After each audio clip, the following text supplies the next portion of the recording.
Welcome to What, Series 14, about number 11. Okay. Now we'll look at a bit of the narrative about the flood, but come back next week to do some more of it as well. Verse 9 says, "This is the account of Noah. Noah was a righteous man, blameless among the people of his time, and he walked with God. Noah had 3 sons, Shem, Ham, and Japheth.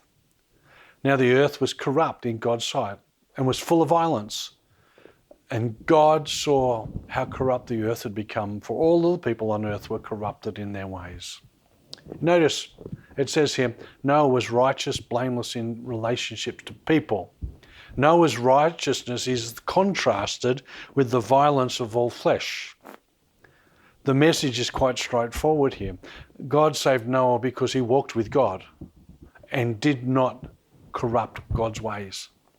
The picture of Noah that emerges becomes a model of the kind of life that finds grace in the sight of God. It is a simple obedience to God's commands and a trust in his provision by faith. Verse 13 goes on. "So God said to Noah, I'm going to put an end to all people, for the earth is filled with violence because of them. I am surely going to destroy both them and the earth. So make for yourself an ark of cypress wood, make rooms in it, and coat it with pitch inside and out. This is how you are to build it. The ark will be 450 feet long, 75 feet wide, 45 feet deep. Make a roof for it and finish the ark to within 18 inches of the top. Put a door in the side of the ark and make lower, middle and upper desks. I'm going to bring floodwaters on the earth and destroy all life under the heavens. Every creature that has breath of life in it, everything on the earth will perish. But I will establish my covenant with you. You will enter the ark, you and your sons and your wife and your sons' wives with you.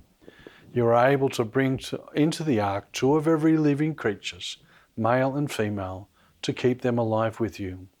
2 of every kind of bird, of every kind of animal, and of every kind of creature that moves along the ground will come to you and be kept alive.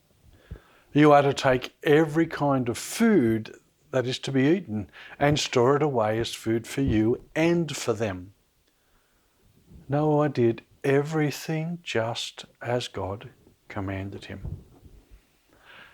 That's pretty amazing, isn't it? I'm not sure I could build an ark to those specifications, but it is interesting that those specific specifications is what he had to do. A couple of things to notice here. God provided the salvation mode for Noah. For the Jews, the inference was that if you live a righteous life, God will provide salvation. Reflecting on it from a New Testament perspective, God provides the appropriate means of salvation in Jesus.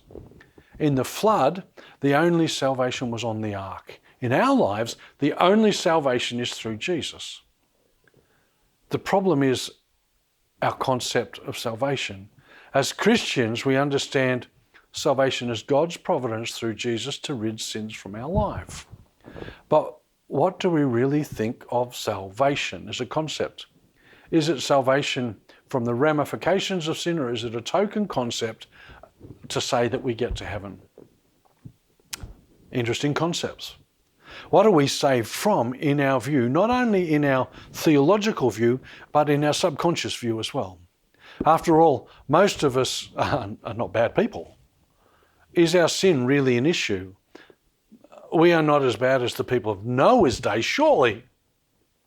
Well, God thinks sin is an issue, so much that he sent Jesus to deal with it.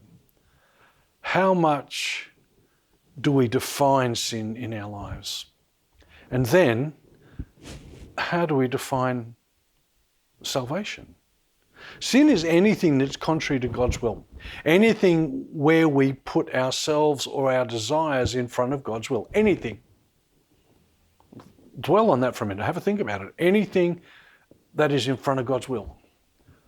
Sin causes an issue with God and he won't accept it. So he deals with it by getting rid of sin from his presence. That means sinners can't get to God. Thus, salvation is a way for us to get back to God on his terms. Now, I want you to think what sin, and sin by definition, anything contrary to God's will, what sin you have performed that needs saving from. Think about it. Anything that isn't God directly in our life, that is against something of God, that's sin. Can you accept that view of sin? And I'm sorry that you have no choice but accept that. A few examples here. Turning away from God. Make sure there is no man or woman, this is what Deuteronomy says, clan or tribe among you whose heart turns away from the Lord our God and worship other gods of those nations. Make sure there is no root among you that produces bitter poison. Wow, that's hard. Psalm 95:10 says, for 40 years I was angry with the generation.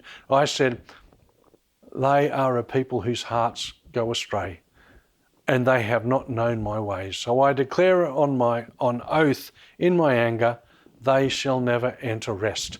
Big consequences for sin. Big consequences. What about for not seeking God? He did evil because he had not set his heart on seeking God. Oh yeah. Even things like foolish thoughts. Proverbs 24, he who plots evil will be known as a schemer. The schemes of folly are sin.